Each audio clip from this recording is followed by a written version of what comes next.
और देखो अभी इसके साथ साथ एक और सेंटर में इंडियन आर्मी ग्रुप सी की भर्ती निकली है, लेकिन उसके बारे में मैं चर्चा ही नहीं कर रहा हूँ क्योंकि उसमें ज़्यादा सीट नहीं है। और ये जो Sikh regiment centre Fatehgarh UP में पड़ता है, इसमें जो आर्मी ग्रुप सी की ऑफलाइन भर्ती निकली है ना, तो इसमें थोड़ा अच्छी सीट है, ठीक है ना, अच्छी वैकेंसी है। और एक बात और बता दे रहा हूँ भाई, देखो उतना अच्छी भी नहीं है, किसी में 2 है, किसी में 8 है, किसी में 1 है। उसका पूरा डिटेल्स मैं आप लोग को बता दे रहा हूँ। तो जितने भाइयों को इस फार्म को भरना है ना, वीडियो पूरा देखना, आपको सब कुछ समझ आ जाएगा। और एक बात और बता दे रहा हूँ, ये ऑफलाइन फार्म आपको टेलीग्राम ग्रुप में मिल जाएगा। टेलीग्राम ग्रुप नीलेश भाई के नाम से है, उसका लिंक मैं डिस्क्रिप्शन में दे दूंगा। और इस फार्म को किस तरह से भरना है और कहाँ पर भेजना है और किस में कितना सीट है और कौन कौन सा डॉक्यूमेंट लगाया जाएगा, ये पूरा जानकारी आप लोग को इसी वीडियो में मिल जाएगा, ठीक है ना। देखो सिख ली रेजिमेंट सेंटर फतेहगढ़ में इंडियन आर्मी ग्रुप सी की ऑफलाइन भर्ती आ चुकी है पूरे भारत के लिए, सिंपल 10 पास से। तो इसकी A to Z पूरी की पूरी जानकारी आप लोगों को इसी वीडियो में पता चल जाएगा। और अभी मैं आप लोगों को वो फार्म भी दिखा दे रहा हूँ और फार्म भी मैं टेलीग्राम ग्रुप में भेज दूंगा। टेलीग्राम ग्रुप का लिंक डिस्क्रिप्शन में दे दूंगा, ठीक है ना, नीलेश भाई के नाम से है। तो वहां से आप लोगों को ये फार्म मिल जाएगा। अब बात कर लेते हैं इस फार्म को कितने तारीख से भरना चालू किया जाएगा और कितने तारीख तक भरा जाएगा और इसमें कौन कौन सा पोस्ट है और किस में कितना सीट है, ठीक है ना। ये पूरा डिटेल्स आप लोगों को पता चल जाएगा। देखो सबसे पहले बात कर लेते हैं, ये 26/3/2022 से इस फार्म को भरना है और लास्ट डेट है 20/4/2022 तक। तो ये डेट आप लोगों को याद रखना है क्योंकि ये ऑनलाइन भर्ती नहीं है कि आप अपना पूरा डॉक्यूमेंट लेकर जाओगे और अपना तुरंत ऑनलाइन करा लोगे। देखो ये ऑफलाइन फार्म आपको भरना पड़ेगा, फिर उसके साथ आपको पूरा डॉक्यूमेंट लगाना पड़ेगा, फिर पोस्ट ऑफिस पर जाओगे और वहां पर आपको स्पीड पोस्ट कराना पड़ेगा। तो उसमें थोड़ा टाइम लगता है, ठीक है ना। आप इसलिए आप लोग डेट याद रखना, डेट आप लोगों को नहीं भूलना है। अब बात कर लेते हैं इसमें एज कितना मांगा है। तो देखो मिनिमम एज 18 साल होना चाहिए और मैक्सिमम एज अधिक से अधिक 25 साल होना चाहिए। लेकिन आप लोगों को एज में कुछ छूट भी मिल जाएगा। SC ST वालों को 5 साल का छूट मिलता है और OBC वालों को 3 साल का छूट मिलता है, ठीक है ना।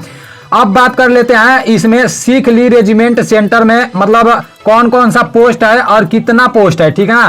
देखो टेलर में आपका 1 पोस्ट है पूरे भारत के लिए और कुक में आपका 6 पोस्ट है पूरे भारत के लिए और बार्बर में आपका 8 पोस्ट है पूरे भारत के लिए और वाशरमैन में आपका 2 पोस्ट है पूरे भारत के लिए और बूट मेकर में 1 पोस्ट है पूरे भारत के लिए। AMTS माली में 1 पोस्ट है पूरे भारत के लिए और AMTS सफाई वाला में 1 पोस्ट है पूरे भारत के लिए। अब बात कर लेते हैं, बहुत सारे भाइयों के मन में आएगा यार पूरे भारत में, भारत तो बहुत बड़ा है और पूरे भारत के लिए सिर्फ किसी में 1 पोस्ट है, किसी में 2 है, किसी में 8 है, तो फिर हमारा पा तो इसमें नहीं लगेगा। तो एक बात मैं आप लोगों को बता दे रहा हूँ, ये जितने सेंटर में इंडियन आर्मी ग्रुप सी की ऑफलाइन भर्ती आती है ना, तो पहला नंबर तो जल्दी किसी को पता नहीं चल पाता है और दूसरा नंबर ये ऑफलाइन भर्ती होती है। बहुत सारे लोग वीडियो को देखते हैं लेकिन फार्म नहीं भरते हैं, पोस्ट ऑफिस पर जाना पड़ता है, ऑफलाइन फार्म भरना पड़ता है, टिकट चपकाना पड़ता है, इसलिए बहुत सारे लोग नहीं भरते हैं। और कुछ लोग भरते भी है ना तो उनका कॉलिंग लेटर नहीं आता है, उसमें बहुत थोड़ा सा मतलब कहीं ना कहीं मिस्टेक कर देते हैं। तो इसलिए आप लोग ये सब नहीं सोचना, इसमें भी जो भाई भर्ती देखने जाएंगे उन्हीं लोगों का सिलेक्शन होगा। और ये सब भर्तियां काफी अच्छी रहती है। जिन भाइयों का हाइट कम रहता है उन लोगों के लिए बहुत अच्छा रहता है। हाइट आपका 160 मतलब ऐसे लगेगा 160 से कम भी हो सकता है, 160 से अधिक भी हो सकता है, तो हाइट काफी कम लगता है, ठीक है ना। तो मिला जुला कर आप लोग अपने मर्जी से देख लेना और भर दोगे तो अच्छा ही रहेगा क्योंकि इसमें पैसा वैसा नहीं लगता है, बस मेहनत लगता है, ठीक है ना।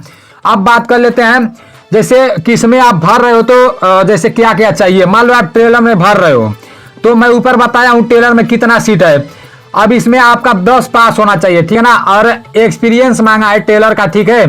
और कुक में अगर भर रहे हो तो इसमें भी मैट्रिकुलेशन पास मतलब 10 पास होना चाहिए किसी भी मान्यता प्राप्त विद्यालय से। और दिया है मतलब खाना बनाने में आपको थोड़ा बहुत नॉलेज होना चाहिए। यहाँ देखो must have knowledge of Indian cooking, ठीक है ना, तो थोड़ा बहुत आपको खाना बनाने में नॉलेज होना चाहिए। और देखो बार्बर में दिया है मैट्रिकुलेशन पास मतलब किसी भी मान्यता प्राप्त विद्यालय से मतलब 10 पास होना चाहिए बार्बर में, ठीक है ना। अब बात कर लेते हैं नीचे वाशरमैन, तो वाशरमैन में भी आपका 10 पास होना चाहिए और कपड़ा धोना आना चाहिए। जैसे इंडियन आर्मी जो मिलिट्री वालों का कपड़ा होता है उसको धोना आना चाहिए। अब मान लो कोई फौजी रहेगा वो उसका कपड़ा गंदा रहेगा, आप इसमें भर्ती हो जाओगे तो फिर जैसे इंडियन आर्मी के साथ ही रहोगे, आपको सैलरी भी मिलेगा, सब कुछ मिलेगा, लेकिन उसका कपड़ा धोना पड़ेगा, ठीक है ना। और जो इंडियन आर्मी में भर्ती हो जाते हैं वो लोग भी कोई ना कोई काम करते हैं, कोई मतलब हवलदार होते हैं, कोई सिपाही होते हैं, कोई बार्बर होते हैं, मतलब उसमें भी ऐसे ही होते हैं, ठीक है ना। अब देखो ये जो दिया है बूट मेकर, तो इसमें मैट्रिकुलेशन पास, इसमें भी 10 पास होना चाहिए, ठीक है ना। और फिर नीचे दिया है आपका AMTS सफाई वाला, तो इसमें सिंपल 10 पास रहोगे, किसी भी मान्यता प्राप्त विद्यालय से इसमें फार्म भर सकते हो, ठीक है ना। अब बात कर लेते हैं इसमें डॉक्यूमेंट कौन कौन सा लगेगा। तो देखो भाई इसको आप लोग याद रखना, क्योंकि इस पर मैं दूसरा वीडियो नहीं बना पाऊंगा क्योंकि मेरा पेपर भी है, इसलिए आप लोग ये सब मतलब याद रखना क्या क्या इसमें भरना है, ठीक है ना।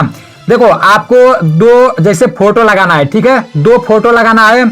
और फिर एजुकेशन क्वालिफिकेशन, मतलब आप 10 पास रहोगे तो 10 का मार्कशीट का जीरोक्स लगाना है, ध्यान से सुनना, ठीक है ना।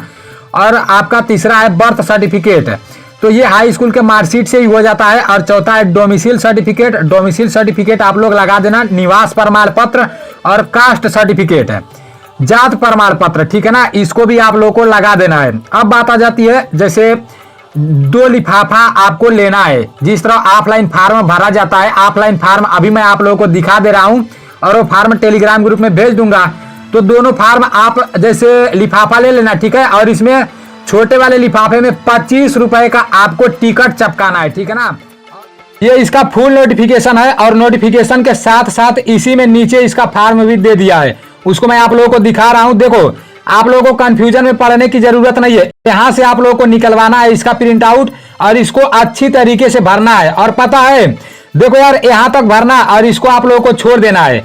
जब इतना फार्म भर कर और अपने पोस्ट ऑफिस पर जाकर स्पीड पोस्ट करा दोगे ना, तो उधर से जब आपका कॉलिंग लेटर आएगा तो इसमें वो जो फौजी भाई रहेंगे वो लोग भरेंगे कि आपका पेपर कहां पर होने वाला है, कितने तारीख को होने वाला है।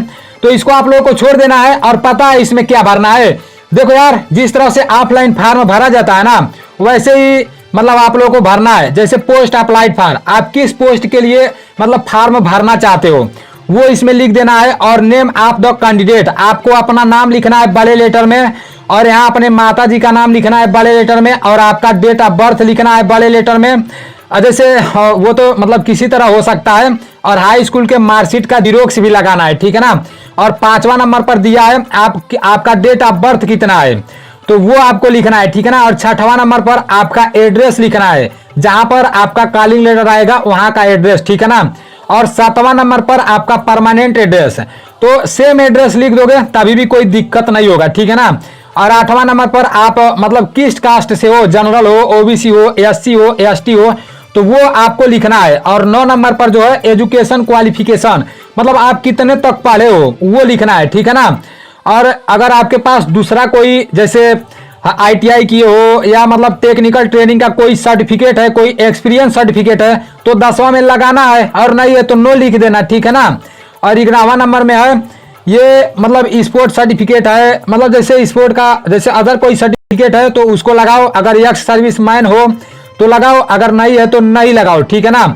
तो ऐसे करके मतलब ऐसे करके आपको पूरा फार्म भर देना है। और फार्म भरने के बाद देखो जितने भाइयों का हाइट कम रहता है और इंडियन आर्मी के साथ रहकर मतलब काम करना चाहते हैं, वो सोचते हैं कि मैं मतलब जिंदगी भर इंडियन आर्मी के साथ रहूं, आपको सैलरी भी मिलेगी, सब कुछ मिलेगी, और हाइट बहुत कम इसमें नापा जाता है।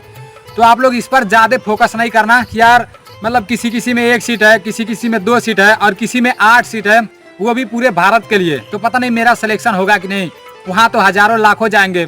अगर आप अच्छे से फार्म भरोगे, मन से भर्ती देखने जाओगे, तभी आपका कुछ होगा। अगर फार्म भरोगे ही नहीं, भर्ती देखने जाओगे ही नहीं, तो फिर वैसे भी आपका कुछ नहीं होगा। और इसमें पैसा नहीं लगता है भाई। पहला नंबर तो आर्मी ग्रुप सी का मतलब हर सेंटर में भर्ती निकलता है, जितना भी आर्मी का सेंटर होता है, तो जल्दी किसी को पता नहीं चल पाता है। और जब पता चलता है तो फार्म नहीं मिल पाता है, और फार्म भी मिलता है तो बहुत सारे लोग फार्म भरते समय कुछ गलती कर देते हैं, तो उनका कॉलिंग लेटर उधर से आईबे नहीं करता है, तो वो भर्ती देखने नहीं जा पाते हैं। तो ऐसे इसमें प्रोसेस चलता रहता है, ठीक है ना। और बाकी आप लोगों की मर्जी, 10 पास से है पूरे भारत के लिए। फार्म को किस तरह से भरना है ये मैं आप लोग को बता दिया हूँ, कौन कौन सा डॉक्यूमेंट लगाना है ये भी मैं आप लोग को बता दिया हूँ। और देखो एक बात और बता दे रहा हूँ, इस फार्म को भरने के बाद कहाँ पर भेजना है, वो यहाँ पर भेजना है, ठीक है ना। आप लोग देख लो, इसको स्क्रीनशॉट ले लेना। 2 लिफाफा लगेगा, 25 रुपए का आपको टिकट लगेगा और कौन कौन सा डॉक्यूमेंट लगेगा ये तो मैं वीडियो में बता दिया हूँ। तो इसके ऊपर दूसरा वीडियो बनाने का ज़रूरत ही नहीं पड़ेगा क्योंकि मैं सारा कन्फ्यूजन दूर कर दिया हूँ। चलो ठीक है भाई, जितने भाइयों को भरना होगा भर देना, ठीक है ना। क्या करोगे यार, मेहनत करते रहो, मेहनत करोगे तभी कुछ होगा, नहीं तो घर बैठे रहोगे तो कुछ नहीं पता भी नहीं चलेगा, कुछ पता नहीं चलेगा और कुछ कर भी नहीं पाओगे भाई। तो इसलिए देखते रहो और तैयारी करते रहो। और ये सब जितनी भर्तियाँ आती है ना, अच्छे से फॉर्म भरोगे तो आपका कॉलिंग लेटर आएगा।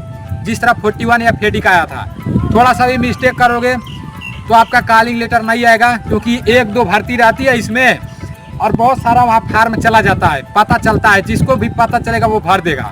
तो फिर उधर से परसेंटेज पर लगते हैं भेजने सब, ठीक है ना। नहीं तो थोड़ा सा गलती हो जाता है तो निरस्त कर देते हैं सब, इसलिए अच्छे से फार्म भरना, ठीक है ना। चलो ठीक है, जय हिंद। और मिस्टेक तो नहीं होना चाहिए क्योंकि मैं सब कुछ क्लियर कर दिया हूँ।